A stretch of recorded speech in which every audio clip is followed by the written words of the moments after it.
Welcome to Not Milk Never Milk. Subscribe if you're lactose intolerant. You've powered down and grounded yourself. Now open the case and remove obstructing panels. Locate the front panel USB-C cable, usually a rectangular plug with multiple pins, and then find the matching motherboard header by its label.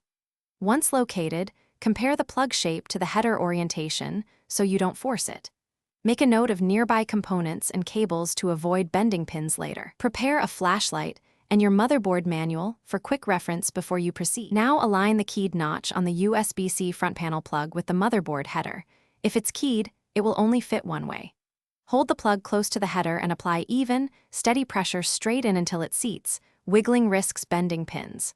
Once connected, route and secure the cable with a zip tie away from fans and heat sources so it won't tug loose.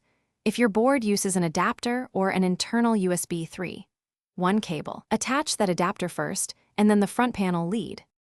Reassemble the case enough to safely power on and boot the system, then plug a working USB-C device into the front port to verify data and power. If it doesn't work, power down and reseat the connector, check BIOS for front panel USB settings, and update chipset or USB drivers once booted. If problems persist, inspect the header for bent pins or a damaged cable and try another internal USB header or adapter to isolate the fault. Testing incrementally narrows the cause quickly. Thanks for watching. If this was helpful, leave a like and consider subscribing. See you next time.